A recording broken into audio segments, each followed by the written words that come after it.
오늘 우리가 함께 살펴볼 말씀은 빌립보서 2장 22절로 27절입니다.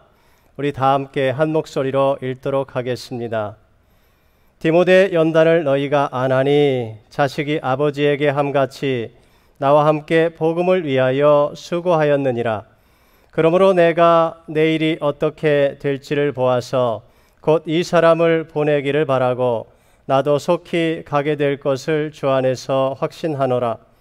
그러나 에바브로디도를 너희에게 보내는 것이 필요한 줄로 생각하노니 그는 나의 형제요 함께 수고하고 함께 군사된 자요 너희 사자로 내가 쓸 것을 돕는 자라. 그가 너희 무리를 간절히 사모하고 자기가 병든 것을 너희가 들은 줄을 알고 심히 근심한지라. 그가 병들어 죽게 되었으나 하나님이 그를 긍휼히 여기셨고 그뿐 아니라 또 나를 긍휼히 여기사 내 근심 위에 근심을 면하게 하셨느니라. 아멘. 오늘 저는 여러분과 함께 어둠의 시간을 통과해가는 지혜란 제목으로 은혜를 나누도록 하겠습니다. 어쩌면 우리 모두는 지금 어둠의 시간을 통과해가고 있는지도 모르겠습니다. 여러분, 인생에는 이러한 어둠의 시간들이 있습니다. 코로나 바이러스로 인해서 집안에서 지내는 시간이 길어지면서 우리의 마음이 답답해지기도 하고 우울증과 공포감에 사로잡히기도 합니다. 우리는 마치 길고 어두운 동굴을 걸어가는 것과 같은 그러한 답답한 마음이 들 때도 있습니다. 물론 이제 미국의 많은 주들이 격리 상태를 끝내고 일상 활동을 재개하려는 움직임을 보이고 있습니다. 우리가 살고 있는 이 캘리포니아도 이제 6월쯤 되면 이렇게 저희들이 제한을 풀기 시작할 것으로 예상이 됩니다. 그러나 우리는 모두가 알고 있지 않습니까? 코로나 바이러스의 위험이 완전히 사라진 것이 아님을 압니다. 아직 백신도 개발되지 않았고요. 치료제도 개발되지 않았습니다. 그렇기 때문에 이 어둠의 긴 터널은 여전히 진행형입니다. 제가 가끔 하프문베이로 드라이브를 하면서 바람을 쐬고 오는데요. 하프문베이에서 퍼시피카 쪽으로 가다 보면 중간에 긴 터널이 하나 나옵니다. 2013년도에 새로 개통된 터널인데요. 이 터널의 길이가 1264m라고 합니다. 결코 짧은 거리가 아니지요. 그런데 이 터널은 캘리포니아에서 두 번째로 긴 터널이라 그래요. 지난번에 제 아내와 함께 이 터널을 운전하고 가는데 이 터널 속이 유난히 캄캄한 겁니다. 그래서 갑자기 마음 가운데 두려움이 찾아오는 거예요. 이러한 어두운 터널을 지나가다가 혹시 사고라도 나면 어떻게 하나 그런 걱정이 찾아왔습니다. 그래서 헤드라이트를 켜고 핸들을 다시 부여잡고 조심하면서 그 터널을 지나갔던 기억이 있습니다. 그런데 나중에 보니까 제가 선글라스를 끼고 있었더라고요. 그래서 그 터널 안이 더 캄캄하게 느껴졌었던 것 같습니다. 제가 옆에 있는 사모에게 말도 못하고 혼자서 빙긋이 웃었습니다. 근데요, 선글라스가 아니더라도 우리는 어둡고 긴 터널을 통과해 갈 때가 되면 뭔지 모를 불안함과 두려움이 찾아오지 않습니까? 여러분, 근데 이것은 인생의 여정도 마찬가지입니다. 우리 인생의 어둠의 시간을 통과해 갈 때 우리는 걱정이 찾아오고 두려움이 찾아오고 염려가 찾아오기도 합니다. 그런 어둠의 시간들이 없었으면 좋겠지만 여러분, 그런 인생은 없습니다. 그러나 여러분, 우리는 잘 알고 있지 않습니까? 어둠의 시간은 영원하지 않습니다. 아무리 칠흑 같은 어둠의 밤일지라도 그 끝에는 샛별이 떠오른다는 사실을 우리는 압니다. 그리고 마침내 찬란한 태양에 떠오르는 아침이 밝아오게 될 것입니다. 그래서 여러분, 어둠의 시간은 무의미한 시간이 아니에요. 어둠의 시간은 낭비하는 시간이 아닙니다. 희망찬 새 아침을 맞이할 준비의 시간입니다. 그렇다면 우리는 어떻게 오늘 만나는 이 어둠의 시간들 속에서 지혜롭게 미래를 잘 준비해 갈 수 있을까요? 자, 첫 번째입니다. 같이 읽을까요? 자, 시작.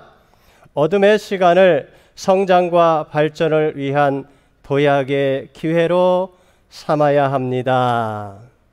여러분, 오늘 본문에 보시면 사도 바울은 빌립보 성도들에게 이렇게 말합니다. 디모데 연단을 너희가 안 하니 자식이 아버지에게 함같이 나와 함께 복음을 위하여 수고하였느니라. 여러분, 여기 보시면 바울은 지금 디모데의 연단에 대해서 이야기하고 있지요. 이 말씀을 영어 성경에 보니까 이렇게 써 있어요. Timothy has proved himself. 디모데는 자신을 증명했습니다. 그런 뜻이지요. 여러분, 이게 무슨 말인가요? 무엇을 도대체 증명했다는 것입니까? 다른 번역서들을 보니까 흠잡을 데 없는 사람, 훌륭한 성품을 증명했다 그럽니다. 여러분, 그래요. 디모데는 이 어둠의 시간을 낭비하지 않았습니다. 고난의 시간 속에서 좌절하고 절망하며 한숨 쉬며 불안에 떨며 지내지 않았습니다. 그는 연단을 통해 자신의 인격과 성품을 성숙시키는 기회로 삼았던 것입니다. 원래 디모데는 성격이 내성적이고 유약한 그러한 사람이었지요. 그래서 바울은 늘 디모데를 걱정하지 않습니까? 디모데 전후서를 읽어보면 바울은 그런 디모데에게 계속해서 권면을 합니다. 오직 하나님의 능력을 따라 복음과 함께 고난을 받으라. 너는 그리스도 예수의 좋은 군사로 나와 함께 고난을 받으라. 너는 모든 일에 신중하여 고난을 받으며 전도자의 일을 하며 내 직무를 다하라. 여기 보시면 계속해서 반복적으로 나오는 말이 있어요. 뭐예요? 고난을 받으라는 것이지요. 제가 말씀을 준비하면서 디모데 전후서를 계속해서 읽으며 묵상해 보았습니다. 그런데 디모데 전후서 전체적으로 정말 아버지가 아들을 사랑하는 것과 같은 그러한 절절한 사랑의 마음이 느껴져서 제 가슴이 뭉클해졌습니다. 그런데요, 이 전체 내용을 한마디로 요약하면 그것은 바로 고난을 받으라 하는 것입니다. 여러분, 이상하지 않습니까? 디모데는 바울에게는 사랑하는 아들과 같은 사람이에요. 그래서 믿음 안에서 참 아들 된 디모데에게 편지하노니 그랬잖아요. 그런데 왜 참 아들에게 고난을 받으라 하는 걸까요? 아들이면 고난을 받기를 원치 않는 것이 아버지의 마음이 아닐까요? 여러분, 천만에요. 그렇지 않습니다. 정말 자식을 사랑하는 아버지는 자식이 나약하게 자라기를 원치를 않아요. 아들이 심지가 강하고 튼튼하게 자라기를 바라는 것이지요. 그래서 삶에 만나는 역경 가운데에서 쉽게 좌절하고 절망하고 포기하는 것이 아니라 끈질기게 버텨내고 이겨내고 참아내고 승리하기를 원하는 것입니다. 여러분, 이것은 바울도 마찬가지였어요. 바울은 영적 아들인 디모데가 성숙해지기를 바랬습니다. 그의 심지가 굳어지고 그의 믿음이 굳어지고 견고해지기를 바랬던 것이지요. 그런데 그런 성숙함은 저절로 만들어지지가 않는다는 거예요. 그런 성숙함은 고난을 통해서 만들어지게 된다는 것이지요. 고난의 시간을 통과하면서 그의 인격과 성품이 자라고 견고해지는 것이지요. 어둠의 시간을 통과하면서 그의 인격이 자라고 믿음이 자라고 성숙한 인격으로 자라가는 것이다. 그렇게 이야기하는 거예요. 그래서 지금 사도 바울은 고난을 피하라 그렇게 말하지 않습니다. 고난을 받으라 그렇게 격려하고 있는 거예요. 여러분, 그래서 성경에 이렇게 말씀하지 않습니까? 여러분이 받는 고난을 아버지의 훈계로 알고 견디십시오. 하나님께서는 아버지가 자기 아들에게 벌 주듯이 여러분을 대하시는 것입니다. 아들을 훈계하지 않는 아버지는 어디에도 없습니다.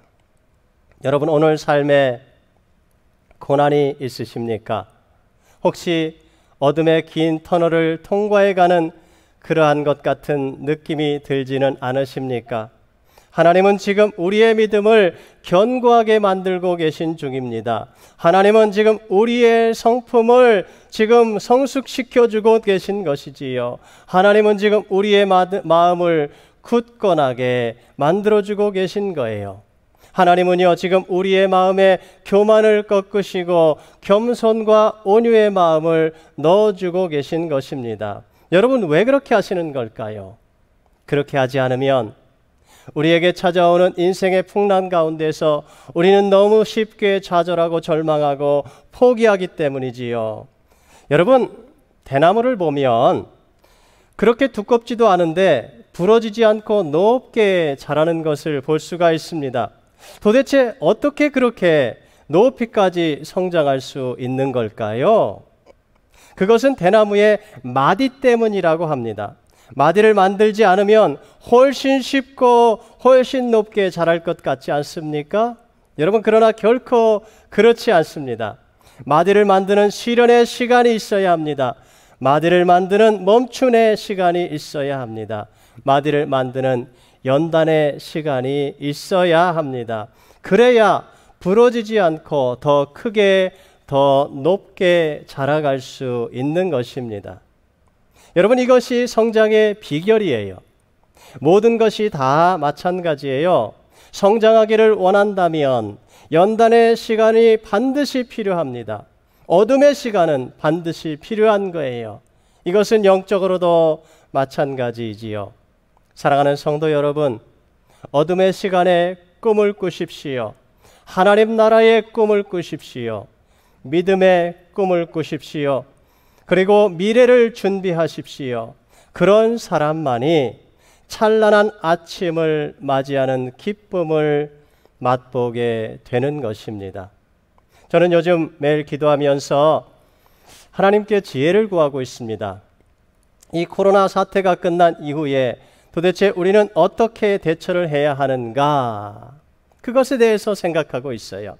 그러다가 카이스트 대학의 이경상 교수의 강의를 유튜브를 통해서 듣게 되었습니다. 이 8편에 걸친 강의를 듣는데 배울 점이 참 많아요. 강의의 주제는 코비드-19 이후의 미래 변화와 대응인데요. 여러분도 꼭 들어보실 수 있기를 바랍니다. 사람들은 변화를 싫어합니다. 여러분, 근데요, 변하지 않고는 살 수 없는 시대를 우리는 맞이했습니다. 변하지 않으면 도태되게 되어 있습니다. 아니, 변하지 않으면 일상의 삶이 불가능한 시대가 되어버렸습니다. 우리는 변화를 읽어내고 변화를 예측하고 변화를 창조해 나아가야만 하는 것이지요. 변화를 주도해 나아가야만 합니다. 그럴 때에 우리는 생존을 넘어서 승리의 삶으로 나아갈 수가 있는 것입니다. 국제 정세가 변하고 있습니다. 세계 산업의 지도가 변하고 있습니다. 우리의 일상의 삶의 많은 부분들이 변하고 있습니다. 우리가 언제 줌이라는 것에 대해서 들어본 적이 있습니까? 아니요, 듣도 보도 못한 거예요.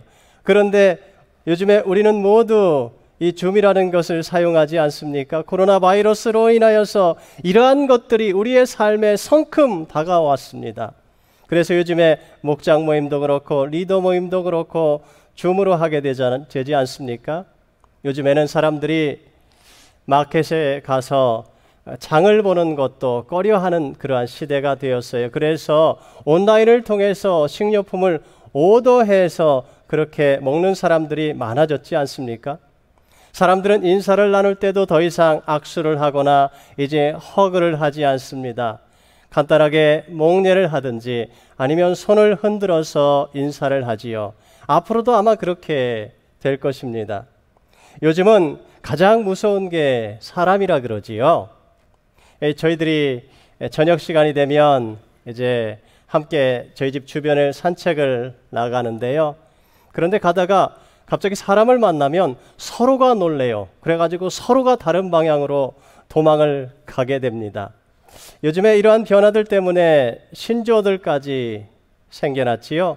New Normal이라든지 Untact 이런 말들이 생겨나기 시작했습니다. 여러분, 그런데요, 이런 때 우리는 미래를 준비해야 합니다. 이것은 직장이나 사업뿐 아니라 개인도 마찬가지이고요, 교회도 마찬가지입니다. 이제 온라인 예배가 일상화되었지 않습니까? 제가 광고를 드린 것처럼 교회 예배가, 성전 예배가 다시 재개가 된다 하더라도 우리는 계속해서 온라인 예배를 또 드리게 될 것입니다. 목장 모임이나 성경 공부도 이제 온라인 상에서 많이 하게 될 거예요. 이것을 어떻게 잘 준비해야 할지, 그러면서도 우리의 믿음과 영성을 어떻게 잘 유지할 수 있을지, 우리가 어떻게 영적으로 계속 성장하고 자라갈 수 있을지 정말 많은 기도와 지혜가 필요합니다. 이런 것들을 미리 생각하고 계획하고 기도하며 준비를 해야 하는 것이지요. 사랑하는 성도 여러분, 어둠의 시간을 낭비하지 마십시오. 그저 무의미하게 보내지 마십시오. 어둠의 시간에 기도하십시오. 어둠의 시간에 준비하십시오. 어둠의 시간에 말씀으로 준비하십시오.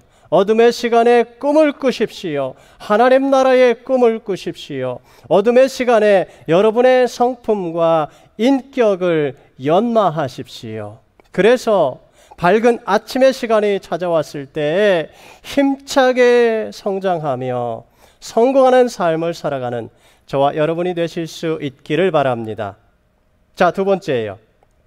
우리는 어떻게 오늘 만나는 어둠의 시간들을 지혜롭게 잘 준비를 할 수 있을까요? 우리 한번 같이 읽을까요? 자, 시작.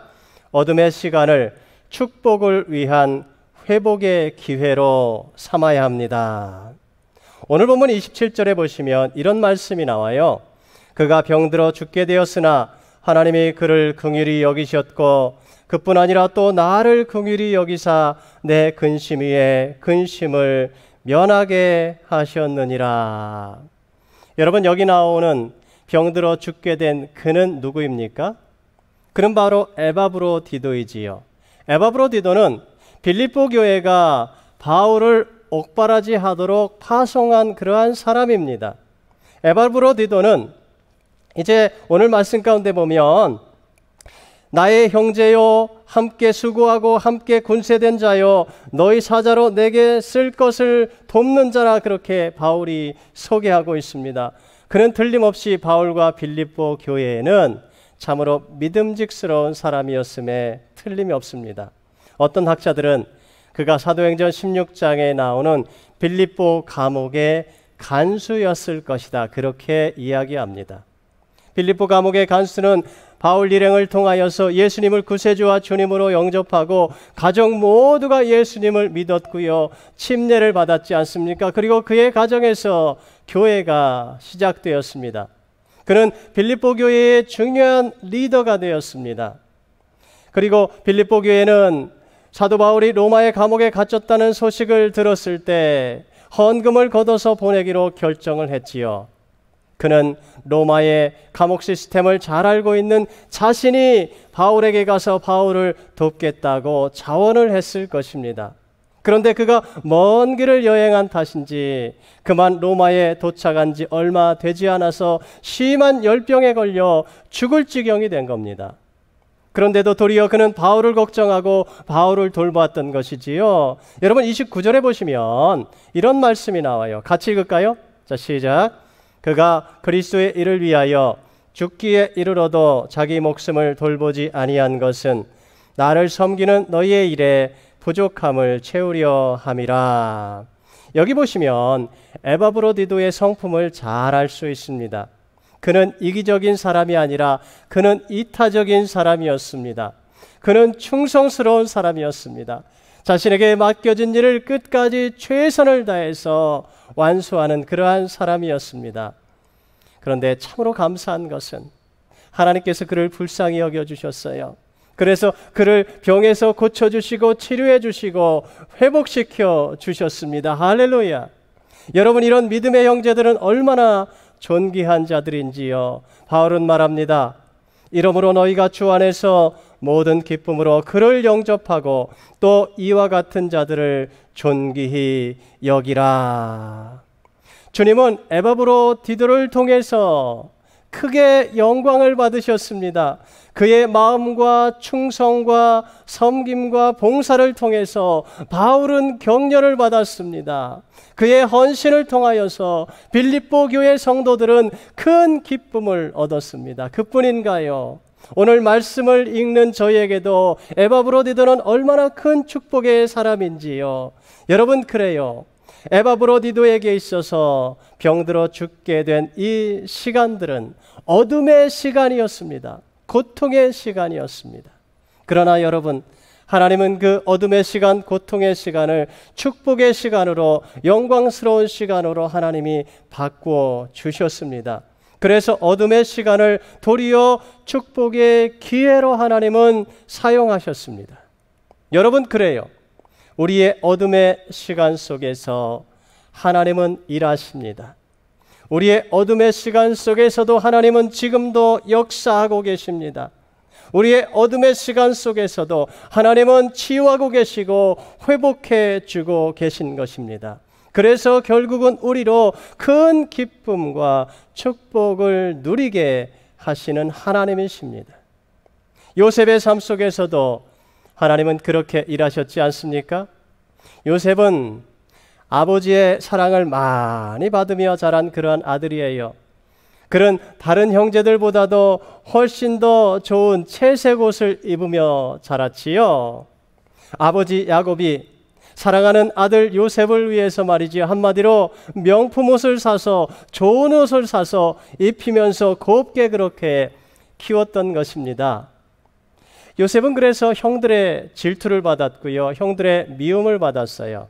그런데 요셉의 하는 짓도 어떻게 보면 형들의 미움을 받을 짓들을 그렇게 골라서 했습니다. 간혹 형들이 잘못한 일을 보았을 때 요셉은 그것을 그냥 지나치지 않았어요. 그것을 꼭 아버지에게 고해 바쳤습니다. 형들은 그러한 요셉이 미웠습니다. 한 번은 요셉이 꿈을 꾸었어요. 그런데 요셉은 그것을 참지 못하고 자기 형들에게 가서 이야기하지요. 이렇게 이야기를 합니다. 우리가 들에서 곡식단을 묶고 있는데 갑자기 내 단이 일어서고 형님들의 단은 내 단을 둘러서서 절하였습니다. 가뜩이나 요셉을 시기하고 질투하고 미워하는 형들이 이 말을 듣자 더욱더 분노했습니다. 형들은 요셉을 깊은 구덩이 속에 던져 넣었습니다. 그리고 요셉을 애굽의 종으로 팔아버렸습니다. 요셉은 애굽의 종으로 팔려가서 보디발 장군의 집에서 종살이를 하게 되었지요. 그런데 그만 억울한 누명을 뒤집어 쓰게 되었고 그는 깊은 감옥에 갇히게 되었습니다. 요셉은 그렇게 애굽에서 13년이라는 세월 동안을 참으로 고통스러운 시간을 지내야만 했습니다. 여러분, 그런데 그거 아십니까? 하나님은 그 13년의 시간을 결코 허비하지 않으셨습니다. 요셉에게는 그 13년의 시간은 너무도 칠흑 같은 암흑의 시간이었지만 하나님은 그 가운데서도 일하셨고 하나님은 그 가운데서도 역사하고 계셨습니다.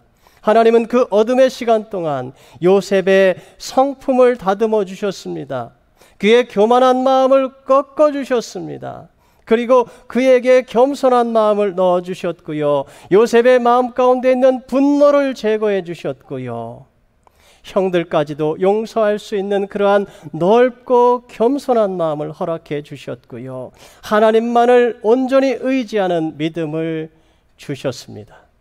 그런 후에 하나님께서는 요셉을 감옥에서 건져내시고 그를 애굽의 총리가 되게 하셨지요. 그리고 기근과 가난과 가뭄 가운데서 죽어가는 이스라엘 백성들을 구원해 냈지 않습니까? 여러분, 하나님께서 우리의 인생에 어두운 밤을 주심은 우리를 치료하시기 위함입니다. 우리를 회복시켜 주시기 위함입니다. 이것이 하나님이 자연에 넣으신 섭리 아닙니까? 여러분, 낮에는 활동하고 열심히 일하는 것이 정상이에요. 밤에는 조용히 하루를 돌아보아야 합니다. 그래서 밤은 하나님 앞에 나아가는 시간이에요. 밤은 회개의 시간입니다. 밤은 기도의 시간입니다. 그런데요, 마귀는 이 밤 시간에 사람들을 충동질하지요. 그래서 하나님께 나아가지 못하게 만듭니다. 하나님께 나아가기보다는 도리어 술집에 가게 만들고요, 시끄러운 클럽에 가게 만들고요, 그래서 사람들의 정신을 쏙 빼놓는 거예요. 왜 그렇게 하는 것입니까? 하나님께 나아가지 못하게 하려는 것이지요.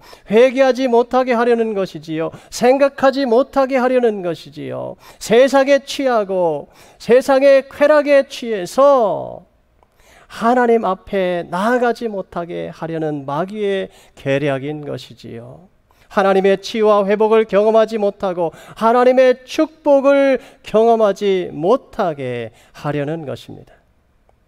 지난주에 제가 신명기 말씀을 묵상하다가 큰 은혜를 받았어요. 신명기 21장에 보시면 이런 말씀이 나옵니다.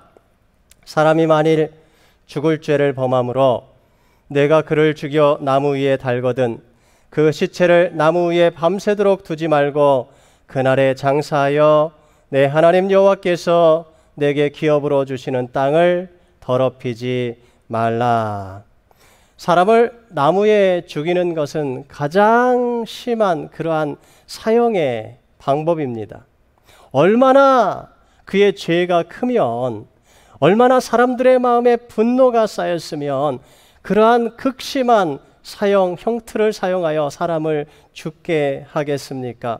그런데 하나님은 그 시체를 나무 위에 밤새도록 두지 말라고 그렇게 말씀하고 계세요. 그날에 장사해 주라 그렇게 말씀하십니다. 하나님이 기업으로 주신 땅을 더럽히지 말라 그러십니다. 여러분, 이게 무슨 말씀일까요? 낮 시간 동안에 아무리 안 좋은 일이 있었다 할지라도 밤에는 그 모든 것을 회복하라는 것이에요. 밤에는 모든 미움도 다 내려놓아라. 밤에는 모든 죄악도 다 내려놓아야 한다. 밤에는 모든 욕심도 다 내려놓아라. 사람을 죽일 정도의 그 분노까지도 다 내려놓아라. 밤에는 회개하는 시간이다. 밤에는 용서하는 시간이다. 밤 시간에는 하나님이 일하시는 시간이다. 밤 시간은 하나님의 은혜가 임하는 시간이다. 밤 시간에는 하나님의 치유와 회복이 임하는 시간이다. 말씀하시는 것이지요. 여러분, 예수님께서 그래서 나무에 달려 죽으신 겁니다. 우리의 모든 죄를 짊어지고 십자가에 달려 죽으신 거예요. 우리의 모든 상처와 아픔과 우리의 슬픔과 우리의 좌절과 우리의 절망까지도 주님은 다 짊어지고 십자가에 죽어 주셨습니다. 그리고 예수님은 그 밤에 어둡고 캄캄한 무덤에 묻히셨습니다. 예수님이 묻히셨다는 것은 그 모든 우리의 죄와 상처와 실패와 절망까지도 함께 묻힌 것이지요. 이 모든 일들이 여러분 밤에 일어나는 일이에요. 그리고 예수님은 새로운 몸으로, 거룩한 몸으로 아침에 다시 살아나셨습니다. 예수님은 우리의 매일의 아침이 부활의 아침이 되기를 원하시는 거예요. 새로운 아침이 되기를 원하시는 거예요. 주님과 함께 새롭게 시작하는 축복의 아침이 되기를 원하시는 것입니다. 김관선 목사님이 쓰신 책 중에 리셋이라는 제목의 책이 있는데요. 하나님이 만드신 원래 목적을 회복하자, 원래 하나님께서 우리를 창조하신 그 모습으로 돌아가자 하는 그러한 내용이에요. 그래 여러분, 하나님은요 매일 아침 우리의 인생을 리셋해 주시는 것이지요. 새로운 부활의 아침을 시작하게 해 주시는 것입니다. 그것은 우리의 인생에 만나는 어둠의 시간들도 마찬가지예요. 어둠의 시간은 하나님이 우리의 인생을 리셋하시는 그러한 시간입니다. 여러분, 이것은 역사적으로도 마찬가지였죠. 역사적으로 암흑시대를, 중세시대를 암흑시대라 그러지 않습니까? 그런데 하나님은 그런 어둠의 시대에 종교개혁이 일어나게 하셨습니다. 그래서 종교개혁자들을 통하여서 우리가 초대교회로 다시 돌아가자. 하나님의 말씀으로 우리가 다시 돌아가자. 믿음으로 다시 돌아가자. 그렇게 외치기 시작했고요. 그래서 프로테스탄트가 생겨난 거 아닙니까? 여러분, 종교개혁 운동은요, 리셋 운동이었습니다. 하나님은 중세 암흑기를 통해서 교회를 다시 리셋시켜 주신 것이지요. 그런데요, 저는 요즘 그런 생각이 들어요. 하나님께서 코로나 바이러스를 통해서 세상을 다시 리셋하고 계시구나. 인간이 파괴시킨 자연도 다시 리셋시켜 주고 계시고요. 세계 정세도 다시 리셋시켜 주고 계시고요. 경제도 다시 리셋시켜 주고 계시고요. 교회와 우리의 신앙도 다시 리셋시켜 주시는 시간이구나 생각이 듭니다.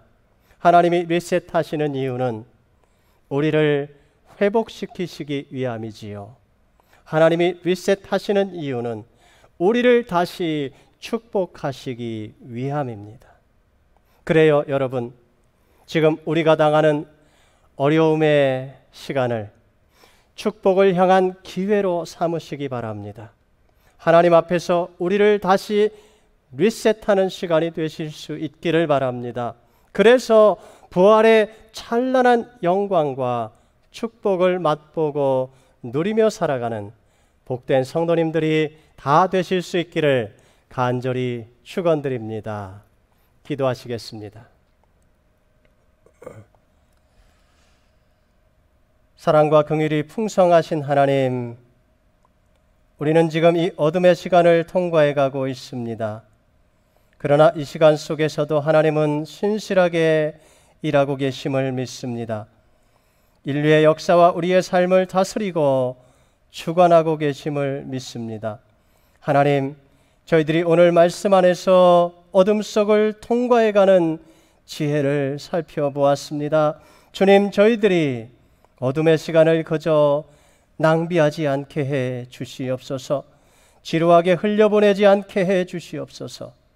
어둠의 시간을 미래의 성장과 발전을 위한 도약의 기회로 삼게 해 주시옵소서. 미래를 향한 꿈을 주시고 준비하는 지혜를 주시옵소서. 어둠의 시간을 축복을 위한 회복의 기회로 삼게 해 주시옵소서. 우리의 삶을 복음으로 말씀으로 다시 리셋시켜 주시옵소서. 그래서 하나님께서 맡겨주신 사명을 능력 있게 감당케 해 주시옵소서. 우리의 미래에 예비하신 모든 은혜와 축복을 다 누리며 살아가는 복된 주의 백성들이 다 되게 해 주시옵소서. 살아계신 예수님의 이름으로 간절히 기도하옵나이다. 아멘.